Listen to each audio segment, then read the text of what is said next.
स्थानिक स्वराज्य संस्थांच्या निवडणुका भाजप स्वबळावरती लढणार अशी चर्चा सुरू असताना महायुतीने महत्त्वाच्या पालिकांसाठी नो रिस्क धोरण अंमलात आणल्याची माहिती खात्रीलायक सूत्रांकडून मिळते। महत्त्वाच्या पालिकांसाठी महायुती म्हणूनच सामोरं जायचं असा निर्णय झाल्याचं महायुतीच्या वरिष्ठ नेत्यांनी खासगीत बोलताना सांगितलं। विरोधकांना फायदा होण्यापेक्षा तीनही पक्षांनी एकत्र लढून जास्तीत जास्त जागा जिंकून आणण्याचा प्रयत्न तीनही पक्षाचा असल्याचं खात्रीलायक सूत्रांकडून कळलंय। या संदर्भात बोलूयात आमचे प्रतिनिधी तुषार उपणवर यांच्याशी। तुषार, त्यामुळे भाजपचं असं आहे का की काही ठिकाणी स्वबळावर आणि काही ठिकाणी एकत्रित?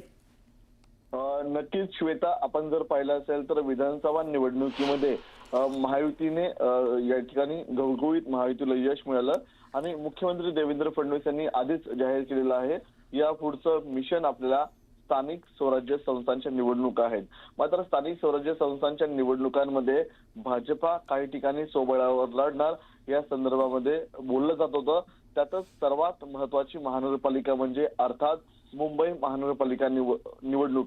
मुंबई महानगरपालिका निवडणूक भाजपा स्वबळावर लढणार असं म्हटलं जात होतं। मात्र आता आपल्याला खात्रीलायक सूत्रांकडून जी माहिती मिळते त्या माहितीनुसार भाजपा त्यांचे दोन मित्र पक्ष अर्थात एकनाथ शिंदे यांची शिवसेना आणि अजित पवार यांची राष्ट्रवादी ह्या दोघांनाही संयुक्तपणे घेऊन आपल्याला मुंबई महानगरपालिका निवडणूक एकत्र लढताना पाहायला मिळणार आहे। मात्र ज्या काही लहान महानगरपालिका आहेत, उदाहरणार्थ नवी मुंबई महानगरपालिका असेल किंवा इतर महानगरपालिका असतील, अशा पालिकांमध्ये कदाचित आपल्याला युती पाहायला मिळणार नाहीये। मात्र ज्या महत्वपूर्ण आणि ज्या मोठ्या महानगरपालिका आहेत अशा महानगरपालिकांमध्ये भाजपा नो रिस्क धोरण अवलंबताना पाहायला मिळणार आहे। अशा महानगरपालिकांमध्ये भाजपा आपले दोन सहकारी मित्र अर्थात अजित पवारांची राष्ट्रवादी आणि एकनाथ शिंदेची शिवसेना या दोघांनाही मैदानामध्ये मदत करताना पाहायला मिळणार आहे। त्यामुळे प्रश्न उपस्थित केला जात होता, मुंबई महानगरपालिका निवडणूक भाजपा स्वबळावर लढणार का? तर आता उत्तर मिळतंय नाही।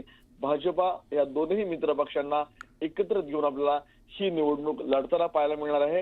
अर्थात काही दिवसांमध्ये आता मुंबई महानगरपालिका निवडणुकांसाठी भाजपा एकनाथ शिंदेच्या शिवसेनेला नेमक्या किती जागा देते, अजित पवारांच्या राष्ट्रवादी काँग्रेस पक्षाला किती जागा देते याकडे सर्वांचं लक्ष लागलेलं आहे। अर्थात मुंबईमध्ये भाजपा मोठा भाऊ म्हणून आपली भूमिका बजावताना पाहायला मिळणार आहे, कारण की भाजपा मोठ्या प्रमाणामध्ये संपूर्ण मुंबईभर आहे। मात्र दुसरीकडे एकनाथ शिंदेच्या शिवसेनेमध्ये उपाटा गटातल्या काही महत्वपूर्ण स्थानिक नेत्यांनी देखील पक्षप्रवेश केलेला आहे, त्यामुळे त्यांना तिकीट मिळण्याची दाट शक्यता आहे। मात्र तिकीट वाटपामध्ये आपल्याला भाजपाचा महत्वाचा रोल या स्थानिक स्वराज्य संस्थांच्या निवडणुकीमध्ये राहताना पाहायला मिळणार आहे। तुषार, या माहितीसाठी धन्यवाद।